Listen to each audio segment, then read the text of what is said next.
नमस्कार मित्रांनो, मी शुभम क्षीरसागर. तुम्ही पाहतात मराठी टेक्नो. चला तर सुरू करूया. तर पुन्हा एकदा स्वागत तुमचं एक फ्रेश आणि न्यू एपिसोडमध्ये.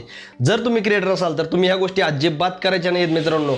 हा व्हिडिओ खास क्रिएटरसाठी मित्रांनो. जर क्रिएटर असाल तर व्हिडिओ नक्की शेवटपर्यंत बघा. अजून जर आपल्या चॅनल सबस्क्राईब केलं असेल ना मित्रांनो, तर चॅनल सबस्क्राईब करा आणि बेल आयकॉनवर क्लिक करा आणि ऑल नोटिफिकेशन ऑन करा, जेणेकरून आपले नवनवीन व्हिडिओ तुमच्यापर्यंत लगेच पोहोचतील मित्रांनो. तर व्हिडिओ आपण सुरू करूया. तुम्ही जर क्रिएटर असाल तर तुम्हाला हा व्हिडिओ खूप महत्त्वाचा आहे.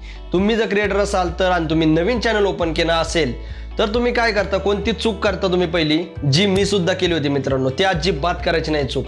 ती चूक अशी की तुम्ही तुमचे जे मित्र असतील, तुमचे मैत्रिणी असतील, तुमचे पाहुणे असतील, तुमचे नातेवाईक असतील, ब्ला ब्ला ब्ला, किंवा तुमच्या घरातले माणसं असतील, तर तुम्ही काय करता, तुम्ही चॅनल नवीन चालू केलाय, तुमच्या फ्रेंड्सच्या किंवा तुमच्या नातेवाईकांच्या मोबाईल तुम्ही घेता, त्यामध्ये तुमचं चॅनल सर्च करता, त्यामुळे त्याला सबस्क्राईब करता, त्याला बेल आयकन चालू करून देता, परत लाईक करता, व्हिडिओला कमेंट करता स्वतःच.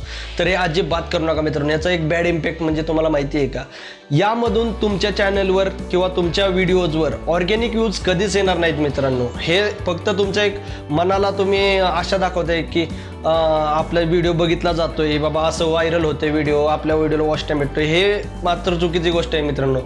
तुमच्या चॅनलवर ऑटोमॅटिक व्ह्यूज आले पाहिजे. तुम्ही दुसरी चूक कोणती करता सांगू का, मी सुद्धा केली होती ती.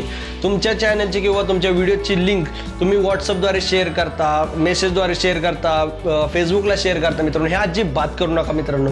याचं कारण असंच की बॅड इम्पॅक्ट होतो मित्रांनो. त्यामध्ये एक्सटर्नल दाखवतं, म्हणजे तुम्ही ॲनालिटिक्स बघत जर असाल तर तुम्हाला तिथे दाखवेल की व्ह्यूज कुठून आलेले, टॉप म्हणजे एक्सटर्नलमधून सुद्धा दाखवतात. तिथं त्यांना लगेच डिटेक्ट होतं. एक्सटर्नलमध्ये व्हॉट्सअप, फेसबुक, इंस्टाग्राम कुठून कुठून व्ह्यूज आलेत हे सुद्धा त्यांना कळतं. तर याचा खूप बॅड इम्पॅक्ट होतो की आपण स्वतः बळवून लोक हाणून मारून आणायचे ना, आपले व्हिडिओ बघा असं करायचं का मित्रांनो.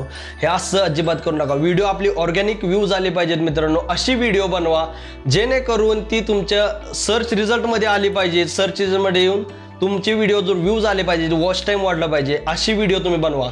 तर या दोन गोष्टी मित्रांनो अजिबात करू नका. जर व्हिडिओमधील माहिती तुम्हाला कळली असेल तर व्हिडिओला नक्की लाईक करा, शेअर करा तुमच्या क्रिएटर मित्रासोबत. आणि जर माझ्या मनात प्रश्न असेल ना मित्रांनो, तर लगेच खाली कमेंट बॉक्समध्ये कमेंट करून सांगा मला.